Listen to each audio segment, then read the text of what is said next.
हमारे गांव में पधारे, इनका बहुत बहुत शुक्रगुजार हूं। और इन्होंने एजुकेशन के बारे में और आईडी के बारे में आप लोगों को या हम सभी लोगों को जो ज्ञान दिया है उसके हम बहुत ही शुक्रगुजार हैं। बलारा साहब, जैसे आपने ये कहा था कि मेरा बेटा स्कूल में इसलिए जाता था भी दोस्तों से दोस्ती कर ले, एजुकेशन मैंने मेरे हिसाब से घर दी थी, यहाँ तक ठीक है जी? बिल्कुल ठीक है, ठीक है। उसके बाद में आपने कहा कि मेरा बेटा 10वीं पास कर गया, तो वो 10वीं का सिलेबस कौन से मतलब जो स्कूलों में पढ़ाया जाता है वो टेस्ट पास किए या आपने अलग से एजुकेशन दी, उसका कोई अलग से बोर्ड था? जी, मैं एक्सप्लेन कर दूं? ठीक है। दरअसल क्या है, क्योंकि मुझे ये मालूम था कि मुझे अपने बच्चे को आने वाले टाइम में किसी ऐसे सिस्टम में तो लेकर जाना नहीं है जहां इसको इस एजुकेशन सिस्टम के हिसाब से अपना जीवन बिताना हो, तो मैंने उसे बहुत अर्ली स्टेज में ही 7 साल की उम्र में ही 10वीं क्लास तक का सिलेबस करवा दिया था। वही सिलेबस जो उसको स्कूलों में पढ़ाया जाता है, वही सिलेबस जो सीबीएसई सिलेबस बना के देती है। और उसके बाद उसकी रुचि लेकर उसकी रुचि पैदा करी ऐसे विषयों में जो उसको जीवन में काम आने के हैं। आज के टाइम पे जिस मुद्दे पर मैं बात कर रहा हूं, ये जो काउंसलिंग वाला पॉइंट है, ये वो लगभग 12-13 साल की उम्र में सीख गया था। जितनी दुनिया के अंदर षड्यंत्र हमारे साथ चल रहे हैं, कि चाहे खेती के माध्यम से, चाहे एनिमल फार्म के नाम पर, चाहे न्यू वर्ल्ड ऑर्डर के नाम पर, वो 10वीं क्लास होते होते सारे षड्यंत्रों को जानने लग गया था। और चूंकि वो प्लेयर है, अभी वो लॉन टेनिस खेलता है, तो मेरा सारा फोकस उसके गेम पर ही रहा। आज वो इंटरनेशनल प्लेयर है और नेशनल चैंपियन है लॉन टेनिस का। इससे पहले चेस का और स्केटिंग का वो चैंपियन रहा। और सिलेबस स्कूल का मैंने कभी उसके ऊपर बर्डन बनने नहीं दिया। जब वो 7 साल का था तभी कंप्लीट करके मैंने उसका पेपर लेकर के देखा था अपने 10th के हिसाब से, मोर देन 95% स्कोर वो उसमें स्कोर कर रहा था। उसके बावजूद भी उसको रेगुलर स्कूल के अंदर ही एंट्री रखी। जैसे जाता रहा, कभी गया कभी आया, और कभी भी वो स्कूल में पूरे टाइम नहीं रहा, कभी भी। ठीक है। आपने एजुकेशन के ऊपर जो है ना ये ऑब्जेक्शन किया था कि आपके बच्चों को क्या पढ़ाया जाता है, उससे मैं एग्री नहीं हूँ। आपने खुद ने ये बातें कही है ना? नहीं, एग्री नहीं हूँ। नहीं, आपने कहा कि भी जो आज के युग में मतलब वर्तमान के अंदर आपके बच्चों को पढ़ाया जाता है वो बिल्कुल ही गलत है। आपने ये वर्डिंग बोली है। मैंने ये बोला है। आपने नहीं, मेरे शब्दों को तोड़ मरोड़ कर नहीं आप पेश करोगे, मैं स्पष्ट करूंगा। मैंने ये बोला है कि जो आपके बच्चों को स्कूलों में पढ़ाया जाता है वो सिलेबस ना आपने तय किया है, ना स्कूल के टीचर्स ने तय किया है, ना वो उस बच्चे के समाज के लिए काम आ रहा है, ना वो उसके जीवन में काम आ रहा है। ठीक है जी, ठीक है। हाँ, किसने सिलेबस तैयार किया उसका को आपको भी नहीं पता किसने किया है। ब्यूरोक्रेट ने किया है, किसी ने किया होगा। बच्चे ने तो आपके लिए पढ़े तो वही है ना। हाँ, मैट्रिक तो उसी टाइम उसी सिलेबस से करी होगी ना। जी। तो फिर आप हमें ये क्यों भ्रमित कर रहे हो कि ना आपने तैयार किया ना आपके बच्चों ने तैयार किया? अरे किसी ने तैयार किया, जिसने तैयार किया उसकी तैयारी के हिसाब से उसी सिलेबस के द्वारा ही आपके बच्चों ने मैट्रिक करी है। मैं आपको बिल्कुल भ्रमित नहीं कर रहा। मैं भ्रमित की बात नहीं कर रहा, आप ये तो कह रहे हो। आपने बोला कि भ्रमित क्यों कर रहे हो। मैं आपको भ्रमित नहीं कर रहा, मैं आपको सिर्फ जागृत कर रहा हूं कि आपके बच्चे का जो सिलेबस है वो चूंकि आपने तैयार नहीं किया है और चूंकि वो आपके बच्चे के जीवन के लिए नहीं बनाया गया है, तो क्या हम लोग उसी को पढ़ते रहें या वो सिलेबस हमको दोबारा से अपने हिसाब से तैयार करना पड़ेगा? ठीक है जी, चलो आपकी बात बड़ी। ये अब आपको तय करना है, आपको नहीं करना है, आप बिल्कुल ओके, आपने बिल्कुल सही कही जी। हाँ, हिंदुस्तान के अंदर 10-20 करोड़ बच्चे पढ़ते हैं, क्या 10-20 करोड़ के माँ बाप अपना अपना सिलेबस तैयार करेंगे? 10-20 करोड़ के माँ बाप अपने लिए सिलेबस तैयार करेंगे ये मैंने नहीं कहा। आप मैंने ये कहा है जहां जिस गांव के अंदर मैं अभी बैठा हूं, इस गांव के लोगों को किस चीज की जरूरत है ये तो गांव के लोगों को मालूम होगा। ये तो वो लोग तय करेंगे उनको अपने बच्चों के लिए कैसा जीवन तैयार करना है। ये लोग तो ये वाले तय करेंगे। जब यहां के लोग अपने बच्चों के लिए बोलना चालू करेंगे, मेरे एरिया के लोग बोलना चालू करेंगे, राजस्थान के लोग बोलना चालू करेंगे। राजस्थान के बच्चे की जरूरत गोवा में बैठे आदमी की जरूरत के बराबर नहीं है। उसकी जरूरत, मेरे हरियाणा में बैठे आदमी की जरूरत राजस्थान के बच्चे की जरूरत बराबर नहीं है, और हम दोनों की जरूरत हिमाचल के बच्चे की जरूरत के बराबर नहीं है। जहां जिस तरह का माहौल है, जहां जैसा वातावरण है, जहां जैसी डेमोग्राफी है, जहां जैसी ज्योग्राफी है, उसके हिसाब से अगली जनरेशन की जरूरत है, और जैसी वहां की जरूरत है वो वहां के लोग तय करेंगे। ये लोकल लोग तय करेंगे। शिक्षा, लंबा ना लो, शिक्षा, एक मिनट लंबा ना लो। देखिए हमें क्या करना है, हमें इसी बात पे बात करने के लिए बैठे हैं। शिक्षा व्यक्तिगत विषय नहीं है, ये हम सबको बिल्कुल स्पष्ट होना चाहिए। शिक्षा सरकारी विषय भी नहीं है, शिक्षा सामाजिक विषय है। समाज तय करेगा कि उसके बच्चों को कैसे पढ़ाया जाए और उन बच्चों को समाज के लिए कैसे तैयार किया जाए, ना कि बाहर बैठा कोई व्यक्ति। मेरा कहना यह है, आप इस पे सहमत होते हैं, असहमत होते हैं, ये आपका विषय है। आप बुरा ना मानो। ना, मैं बुरा नहीं मानना जी। सुनो एक मिनट, बुरा नहीं मेरे गांव में आए हो, जो जिसकी मेरी बुद्धि है मैं आपसे सवाल करूंगा, संतुष्ट हूं ना, वो मेरा काम है। बिल्कुल बिल्कुल। चलो, नहीं, आप अपने लेवल पे करिए सवाल, कुछ भी, कोई दिक्कत नहीं। आपने एक दफा तो ये कह दिया कि ना तो राजस्थान के बच्चे की एजुकेशन की जरूरत है, ना गोवा के बच्चे की एजुकेशन की जरूरत है। तो इसका मतलब कहने का भाव आपका ये है कि हर डेमोक्रेसी, वो क्या बोलते हैं, डेमोग्राफी के हिसाब से मतलब आप शिक्षा तय करोगे। मैं कह रहा हूं समाज अपनी शिक्षा तय करेगा खुद, ना कि कोई बाहर बैठा आदमी सबको सीबीएसई का सिलेबस नहीं पढ़ाएगा। ये सिलेबस किसी काम नहीं आएगा। सीबीएसई का जो सिलेबस है वो कोई जरूरी को नहीं, यहाँ कोई पढ़ा रहे हो भाई तुम सीबीएसई का? दोनों है ना, आपको थोपे तो नहीं गया ना? वो एक ही है, थोपा गया है, सरकार ने थोपा है। अच्छा, सरकार ने थोपा है, यही पढ़ाना है। अगर अलग पढ़ाएंगे, अच्छा चलो, फिर अगर हम उनके नहीं मानते हैं तो क्या हम स्कूल चला लेंगे फिर अपने सिलेबस के हिसाब से? स्कूल हम बच्चों के लिए चला रहे हैं कि सरकार के लिए चला रहे हैं, आपको बताना पड़ेगा। स्कूल हम सिलेबस बच्चों के लिए चला रहे हैं या सरकार के लिए? एक आपने ये कहा कि 100% गारंटी देते हैं रोजगार की, क्या आप मानते हो कि सारे के सारे बच्चे आईएएस लाग जाएंगे, सारे इंजीनियर बन जाएंगे? मैंने आईएएस और इंजीनियर बनाने की बात, रोजगार की बात तो हुई थी। मैंने एक मिनट देखिए, तो फिर रोजगार का मतलब एक बात समझ में आना चाहिए सभी माँ बाप को, एक बात सभी माँ बाप को समझ में आना चाहिए, रोजगार का मतलब काम होता है, नौकरी नहीं। और हर हाथ को काम दिया जा सकता है, यह संभव है, प्रैक्टिकली संभव है। जब आप वो ट्रेनिंग कर लेंगे, उसके बाद जब आप आएंगे आपको एक एक लाइन क्लियर मिलेगी। जहां तक बात है बच्चे के टैलेंट की बात है, जिस बच्चे ने अपना काम करना है, ये मेरे 2 गांव हैं, सुनते रहो लारा साहब। सुन रहा हूं। डानी सांचरा, डानी भोजराज, उसके अंदर 20 प्लम्बर मिल जाएंगे। मेरे गांव में एक को नहीं मिला। एजुकेशन यही स्कूलों में उन्होंने प्राप्त किए, उन्हीं स्कूलों के अंदर इस गांव के बच्चे पढ़े हैं। एक भी बच्चा हमारे गांव में प्लम्बर नहीं है, एक भी बच्चा इलेक्ट्रिशियन नहीं है, एक भी बच्चा कोई टाइल लगाने वाला नहीं है। और ये साथ में गांव है, बच्चे वो स्कूलों में पढ़ते हैं, सरकारी प्राइवेट के अंदर। आज 250-300 बच्चों को तो सरकारी नौकरियाँ हैं, और कम से कम भी 1000 बच्चे भिन्न भिन्न मतलब ट्रेनिंग के द्वारा काम करते हैं। एजुकेशन इन्हीं स्कूलों में प्राप्त करी है।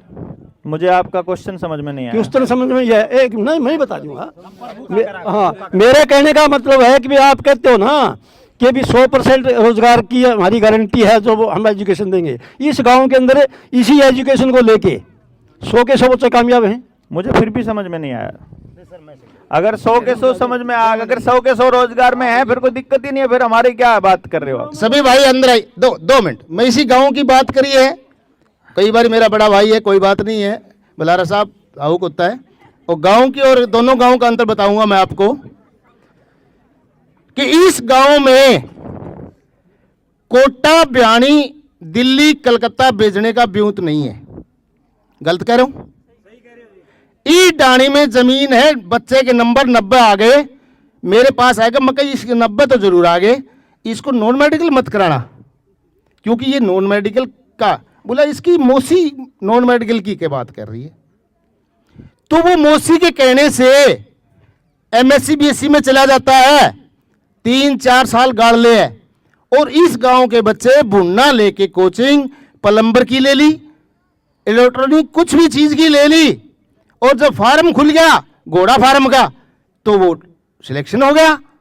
हमारी सोच भाई रामकुमार, जो यहां मैं बैठा हूं, इसी बच्चे स्कूल में पढ़ने वाले हैं, देखो बच्चे पढ़ने वाले भी हैं, पढ़ने वाले हैं, परंतु 10वीं के बाद इस गांव में चाहे उस गांव में चाहे किसी आदमी की सोच पर बात है। बोला फलाने का बच्चा, भाई फलाने का बच्चा मेडिकल करा है, हमारे गांव में 12 के बच्चे बोले डॉक्टर बने, हम भी जाएं। तो डॉक्टर बनने के लिए वो भाई +2 तक तो ले जाएगा, फिर अब उसके लिए 1.5-2 करोड़ की जरूरत है, तब हमारा बच्चा कहाँ जाएगा कि यार इतना भी तो को नहीं, फिर वो डॉक्टर साहब ने बताया था, फिर कहाँ जाएगा? ये तो बढ़िया बढ़िया शीशे वाले नशेड़ी जगह है, वहाँ पहुँचेगा। तो अब आप ले सकते हो। बात चली थी एजुकेशन के ऊपर भी, एजुकेशन का सिस्टम सही नहीं है। आप कह रहे हो कि उसी एजुकेशन को लेकर के ये बच्चे कामयाब हैं और उसी एजुकेशन को लेकर इसके बच्चे, इस गांव के बच्चे कामयाब क्यों नहीं? बात तो फिर सिस्टम पर आओ ना भाई, ये तो अपने बच्चों को समझाओ। माँ बाप नहीं आ रहे ना सिस्टम पर, नहीं बच्चे तो आ रहे हैं, उनके माँ बाप उनसे ज्यादा आ रहे हैं। कैसे? वो बच्चे सारे कामयाब हैं, जैसे आपने कहा भी IT की ट्रेनिंग करके आगे देखिए रामकुमार जी, मैं थोड़ा एक्सप्लेन कर देता हूं। जिसको आप कामयाबी कह रहे हो, असल में आप नौकरी को कामयाबी कह रहे हो ना, मैं नौकरी को भी नहीं कहता। चलिए, आप किस चीज को कामयाबी कह रहे हो मुझे नहीं मालूम, लेकिन मैं इतना स्पष्ट हूं, अपने समाज में हमारा बच्चा जो भी काम कर रहा है, चाहे वो प्लम्बर की नौकरी कर रहा है, चाहे वो किसी घोड़ा फार्म में काम कर रहा है, या वो यूनिवर्सिटी के अंदर काम कर रहा है, या वो उसने MBBS कर ली, या उसने इंजीनियरिंग कर ली, वो जो भी काम कर रहा है बाय चॉइस नहीं कर रहा है। उसके माँ बाप ने ये तब तय नहीं किया था जब वो स्कूल के अंदर पढ़ रहा था। उस बच्चे ने तब तय नहीं किया था जब वो पढ़ाई कर रहा था कि मेरा बच्चे के पास ये टैलेंट है, ये बड़ा होकर के ये काम करेगा। मैंने ऐसे बहुत से लोग देखे हैं और आपके सामने ऐसे एग्जाम्पल आए होंगे, जब कोई IAS जिसको अपनी नौकरी करते हुए 8-10 साल हो गए, उसने सुसाइड कर लिया हो। मैंने ऐसे बहुत से कांड देखे हैं जहां बहुत अमीर लोगों के घरों के अंदर बड़ा बुरा हाल रहता है और वो आखिर में अपनी जीवन लीला समाप्त करके जाते हैं क्योंकि वो अपने जीवन से खुश नहीं थे। चलो मेरा कहने का अर्थ ये है, अच्छा, कोई भी आदमी अपने जीवन में, कोई भी व्यक्ति अपने जीवन में केवल खुश तब रह सकता है जब वो काम कर रहा हो जिसको वो पसंद करता हो, और उसको वो पसंद केवल तब कर सकता है जब वो उस काम के अंदर दिन रात लगाने की गुंजाइश हो, और वो दिन रात केवल तब लगा सकता है जब उसके दिमाग को कुदरत ने उसी के लिए बनाया गया हो। मेरा कहने का अर्थ यह है कि स्कूली शिक्षा के दौरान ही हम अपने बच्चे को पहचान करके उसको यह तय कर सकते हैं कि तुमको अपने जीवन में किस तरह का काम करना है, अपना जीवन यापन कैसे करना है, जिससे वो अपने जीवन में खुश भी रहे और अपने जीवन में काम वो अपनाए जिसके लिए उसको बनाया गया है, जैसा उसको बना है। ये नहीं कि उसको मजबूरी में क्योंकि नौकरी करनी है, क्योंकि घर चलाना है इसलिए, बल्कि समाज ये व्यवस्था करे कि वो जो भी समाज में अपना योगदान दे रहा है उसके बदले में कम से कम उसका घर तो चले ही चले। इसीलिए मैं ये कह रहा हूं कि शिक्षा समाज का विषय है, शिक्षा व्यक्तिगत विषय नहीं है, शिक्षा बिजनेस का विषय नहीं है। यदि किसी भी काम को सीखने के लिए एक आदमी के पास, जैसे मास्टर जी ने भी बोला कि उनके पास कोटा या बयानी भेजने के पैसे नहीं है, अगर उनके पास कोटा भेजने के पैसे नहीं है और वो बच्चा पीछे रह गया है, ये भी समाज के ऊपर कलंक है कि उस बच्चे के पास यदि टैलेंट था और वो पैसे की कमी से रह गया, और किसी बच्चे में टैलेंट नहीं था और उसके माँ बाप के पास पैसे थे और वो MBBS कर जाए, ये भी समाज के लिए कलंक का विषय है। मेरा कहने का मतलब ये है, जो डॉक्टर बनने के लिए पैदा हुआ है उसको डॉक्टरी के लिए समाज तैयार करे, और जो प्लम्बर के लिए बना है वो प्लम्बरी के लिए तैयार करे। मतलब ऐसा नहीं कि उसको मजबूरी में प्लम्बरी करनी पड़े और उसको सिर्फ बड़े घर में पैदा होने का फायदा मिल जाए कि वो कोई डॉक्टरी के एडमिशन मिल जाए। मेरा कहने का सिर्फ इतना सा विषय है कि समाज ये तय करे। ये तो हो गया एजुकेशन का। इसके अंदर मैं तो बिल्कुल संतुष्ट नहीं हूँ कि आपने कहा कि आज के युग में जो पढ़ाया जा रहा है वो एजुकेशन सही नहीं है। अब आगे अपार ID के ऊपर आप इस पर आ जाते हैं। अब अपार ID के अंदर आप कह रहे हो कि उसमें हमारा क्या डेटा चुरा जाएगा। लोगों ने तो आधार कार्ड का विरोध किया था, पोलियो की दवा का भी विरोध किया था, और उसके बाद क्या था, चेचक के जो टीके लगे थे लोगों ने उस टाइम भी उसका विरोध किया था। क्या वो चेचक के टीके हमारे इस वर्तमान की जनरेशन के लिए सही नहीं है? पोलियो के टीके वो क्या हमारे मौके की जनरेशन के लिए सही नहीं है? चलिए देखिए, कई बार क्या होता है, हमको चीज़ें आधी पधूरी पता होती हैं और हम उसके चक्कर में लग जाते हैं। पहली बात आपने बोली कि आप मेरी उस बात से संतुष्ट नहीं है। मैं आप सब लोगों को स्पष्ट कर दूं, मैं यहाँ किसी को संतुष्ट करने के लिए नहीं आया हूँ। मैं यहाँ एक बात रखने आया हूँ, जिसको चाहिएगा वो आगे बढ़ेगा, जिसको नहीं चाहिएगा वो आगे नहीं बढ़ेंगे, इसको आगे लेकर के। दूसरी बात अपार ID की है। आपको कुछ भी नहीं मालूम है, ना आधार के बारे में, ना चेचक के बारे में, ना पोलियो के बारे में और ना अपार आईडी के बारे में। इसको जानना है अगर आपको है तो सिर्फ एक बात समझ लो, अगर आप लोगों ने आज की सिचुएशन को नहीं जाना है तो आप आगे की सिचुएशन को भी नहीं जान पाओगे। इस देश के अंदर एक बीमारी के नाम पर लॉकडाउन लगा था कि नहीं लगा था? उस बीमारी का नाम क्या था? कोरोना। कब आई थी वो बीमारी? 2019 में। कोविड-19 उसका नाम था, यही है जी। अच्छा, वो बीमारी कब गई इस देश से? ये कह रहे हैं 22 में गई है। मैं आपको बता रहा हूं, आज भी भारत के अंदर ऑफिशियली डिक्लेयर्ड, ऑफिशियली रिटन में देश में मेडिकल इमरजेंसी लगी हुई है। आज भी देश में कोरोना महामारी चली हुई है। आज भी देश में उसके लिए पूरा योगदान दिया जा रहा है। और आप लोगों को मालूम होगा कि गांव में जो नुकसान हुआ वो कोरोना का हुआ या कोरोना के बाद के उसका इलाज के नाम पर लगाए जा रहे उसके इंजेक्शंस का हुआ? किसका हुआ है नेगेटिव? कहीं भी कागजों में दर्ज नहीं है। और मैं आपको यह बता दूं, आज से 50 साल बाद जब आपके बच्चों को 2019 का अखबार उठा करके देखोगे तो उसमें यह मिलेगा कि 5 साल लंबी चली थी एक बीमारी और उसके इंजेक्शन लगा करके बचाए थे लोग, जबकि असलियत आपके सामने असलियत है। अभी आज से 50 साल पहले की बीमारियों का सरकार को फिर दवा नहीं बनानी चाहिए थी? आपको मालूम ही नहीं है ये दवा है कि नहीं, तो वैसे लगा रहे थे लोग, ठीक है। मैं ये बता रहा हूं ये दवा थी ही नहीं। इसका मतलब आपको सारा ज्ञान, हमें कोई ज्ञान नहीं। आपका आधार कार्ड बना रखेगा आपने? नहीं बनवा रखा जी। अच्छा, अब बच्चों के अड़ा देते हैं, अगर आपका आधार कार्ड है तो आपको एडमिशन नहीं देंगे, हम कहां जाएंगे?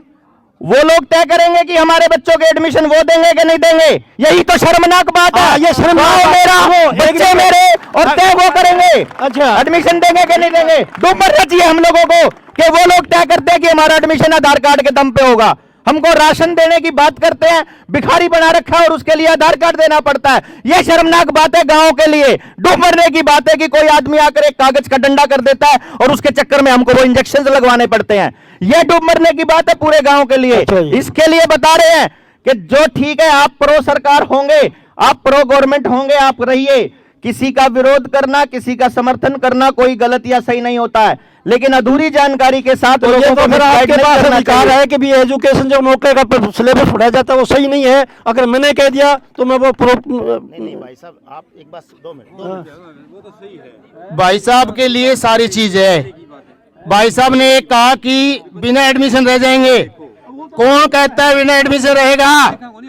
अगर किसका आधार कार्ड नहीं तो मैं एडमिशन करूंगा और 10वीं तक भी जाएगा। बैठ जा। कोई यूनिवर्सिटी में ऐसे रोकता है कि अपार आईडी वगैरह आपका रोल नंबर नहीं दिया जाएगा तो वो भाई उससे लिखवा करके ला दो, जेल के अंदर मैं ठोकूंगा। बिल्कुल।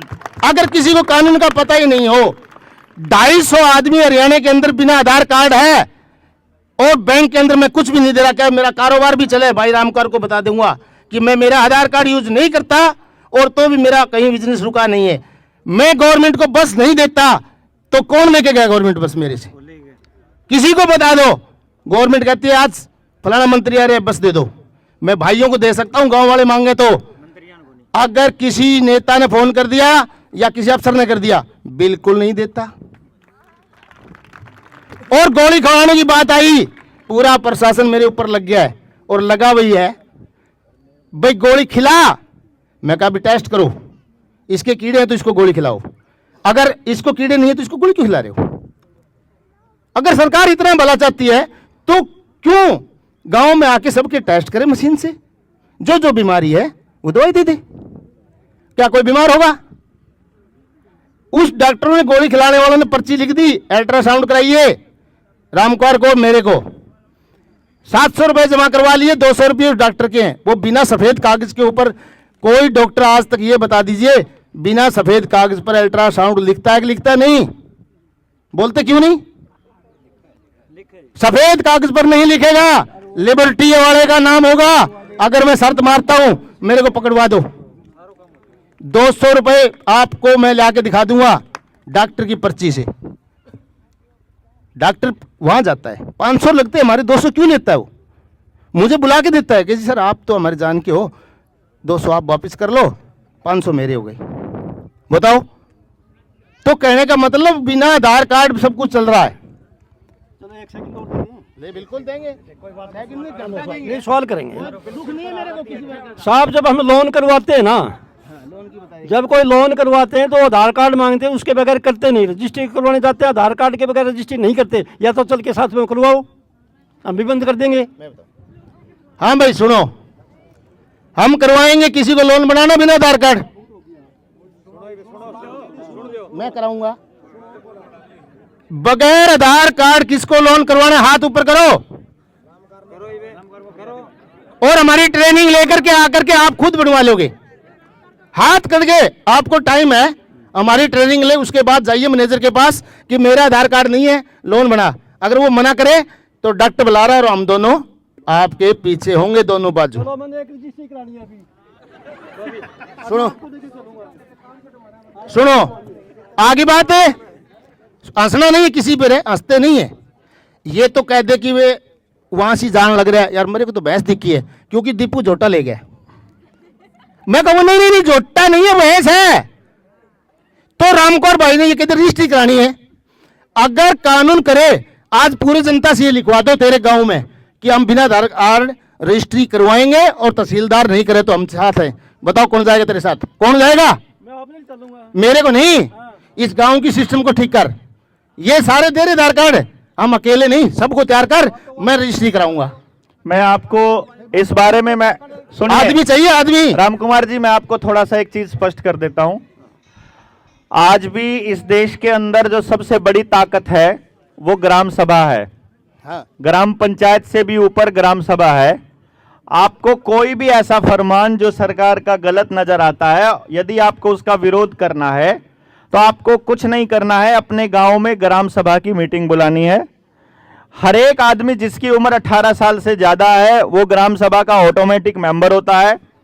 ग्राम सभा की मीटिंग में 70% लोगों के जिस कागज के ऊपर साइन हो जाएंगे, हमारे संविधान की अमेंडमेंट 71वीं और 72वीं अमेंडमेंट के मुताबिक इस देश के अंदर सुप्रीम कोर्ट, विधानसभा या लोकसभा या राज्यसभा, कोई भी विधायिका या संसद उस ग्राम सभा के लिखे हुए दस्तावेज को नकारने की ताकत नहीं रखती है। इतना बड़ा ताकत ग्राम सभा के पास है। आप जो लिख करके दे देंगे, मानना मजबूरी है इस सिस्टम की। ये दुर्भाग्य है हमारा कि हमको एक कागज बताता है कि मेरा नाम क्या है, मैं किसकी औलाद हूं, या मेरे बच्चे का नाम क्या है, मेरा बच्चा कब पैदा हुआ, मेरे लिखे हुए से बात नहीं मानी जाती। बाहर बैठा कोई तहसीलदार लिखता है किसी जन्म प्रमाण पत्र पर, वो लिखा जाता है। ये दुर्भाग्य की बात है। गांव अपना अगर बचाना है, समाज यदि अगर अपना बचाना है, तो आप लोगों को यह ताकत अपने पास रखनी पड़ेगी कि मैंने जो कह दिया है वो सही है, इससे ऊपर कोई सत्य नहीं है। नहीं तो आपको सड़क पर चलने का भी जुर्माना या पैसा देना पड़ेगा आने वाले टाइम के अंदर। ऐसा समाचार वो लेकर के आ रहे हैं। आपको गाड़ी चलाने का पैसा लेना शुरू कर दिया है, आपकी बाइक चलाने का भी पैसा लेना शुरू कर दिया है। आगरा वाले हाईवे के ऊपर बाइक का भी पैसा चालू कर दिया है। आपके डंगरों के यहां फास्टैग लगा दिया है कानों के ऊपर, और सारे कागज आधार कार्ड के साथ आपके बैंक खाते के साथ जोड़ दिया है। इसी आधार कार्ड को आपकी फैमिली आईडी के साथ, आपके बैंक अकाउंट के साथ, आपके पैन नंबर के साथ, आपकी आईटीआर के साथ, आपके पानी के बिल के साथ, आपके बिजली के बिल के साथ, आपकी जमीन के कागज के साथ, कार की कागज के साथ, खेत के कागज के साथ, घर के कागज के साथ, और तमाम गैस के सिलेंडर समेत आपके जीवन की उपयोगी हर चीज के साथ आधार कार्ड को जोड़ दिया है।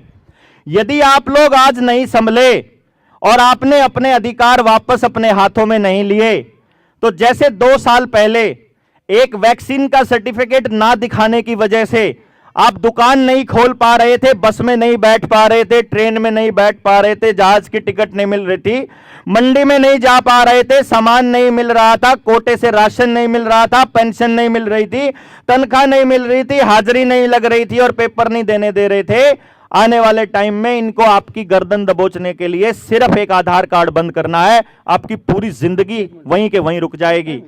इसलिए आप अपनी कमान किसी थर्ड पर्सन को नहीं दे सकते।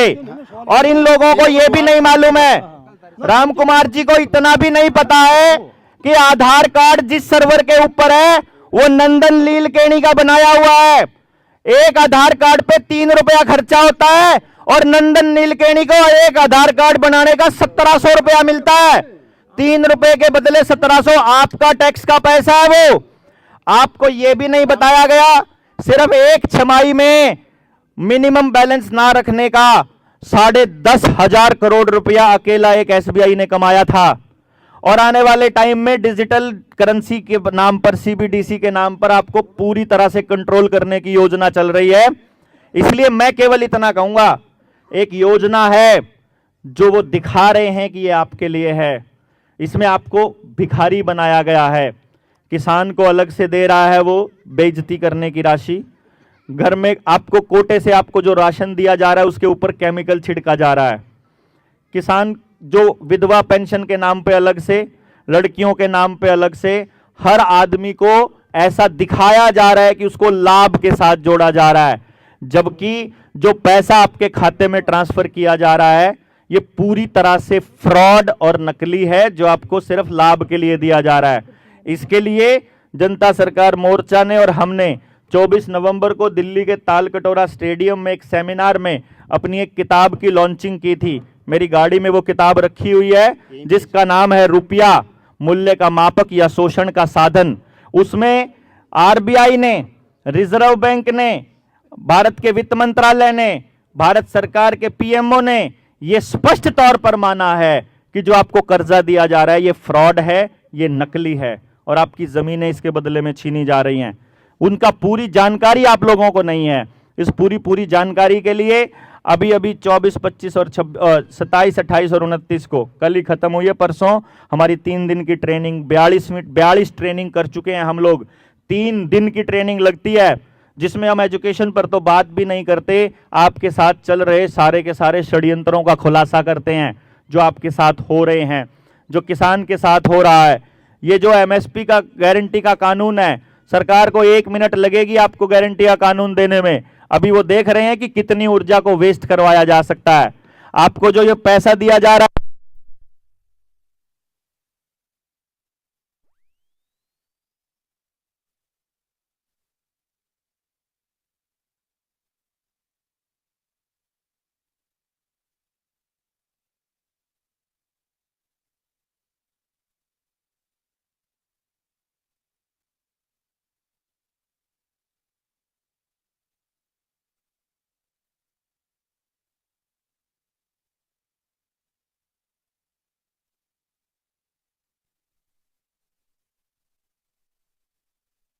के हों आपको नहीं बख्शा जा रहा है।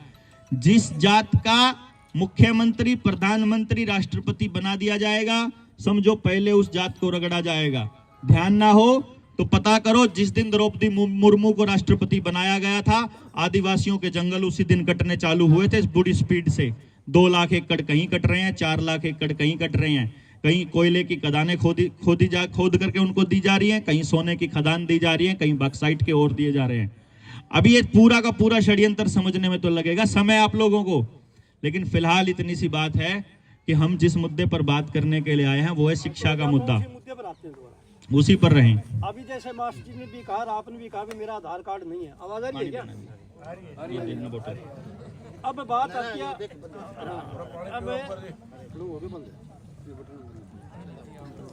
अब जैसे बलारा साहब ने भी कहा और मास्टर जी ने भी कहा भी आधार कार्ड और आईडी की कोई जरूरत को नहीं, हम काम कराएंगे। बुढ़ापा पेंशन, विधवा पेंशन बगैर आईडी के नहीं बना रहे हैं। अगर आपको हम जाके बनाएंगे तो मैं 20 जनानी अभी आपके साथ भेजता हूँ, 20 आदमी भेजता हूँ। चाचा मैं जीवन जीने की बात कर रहा हूँ, भीख की बात नहीं कर रहा हूँ।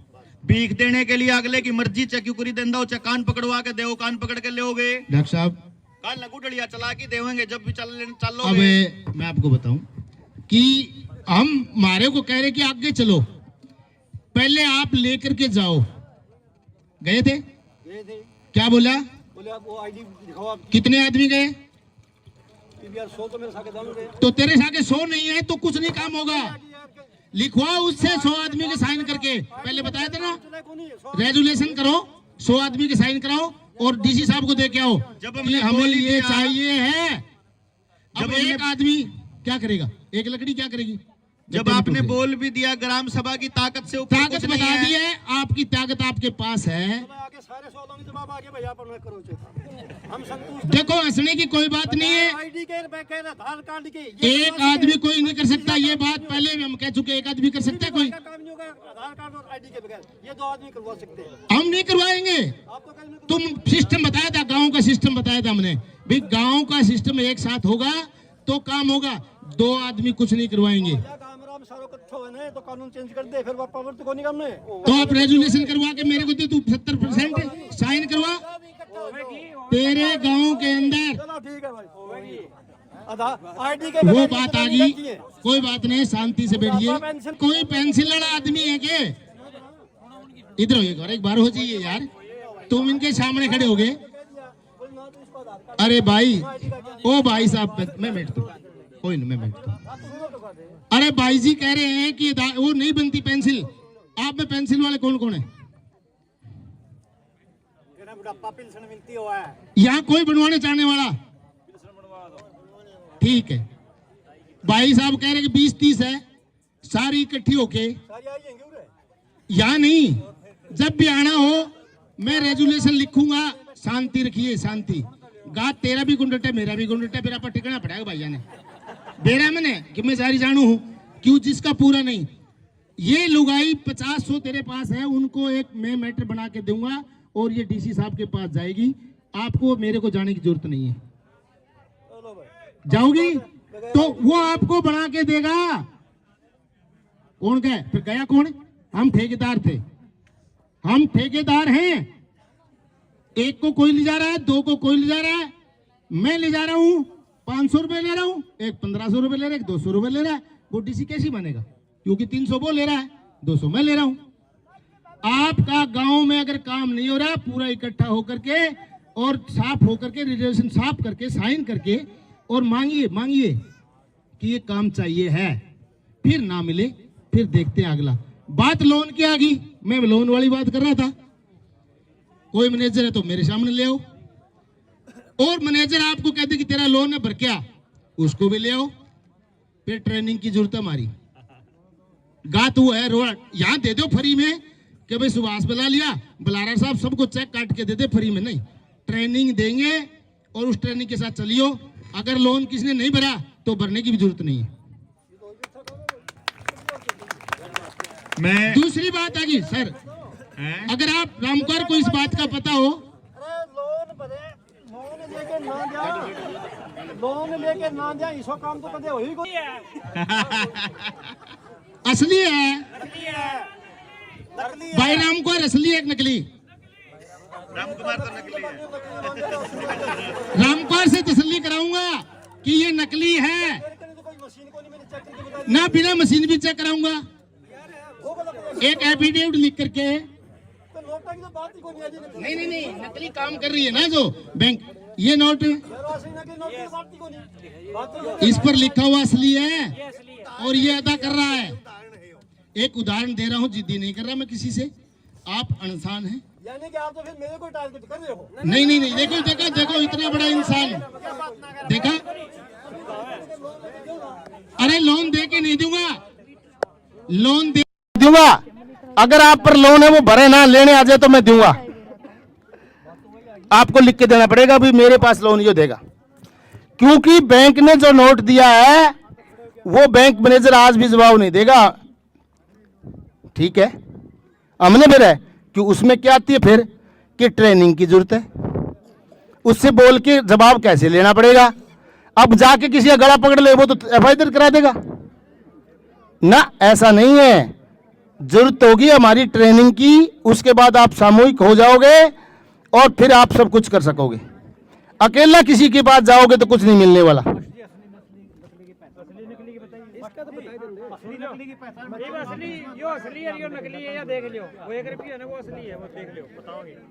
ये बात लो, दोनों ही बता दो।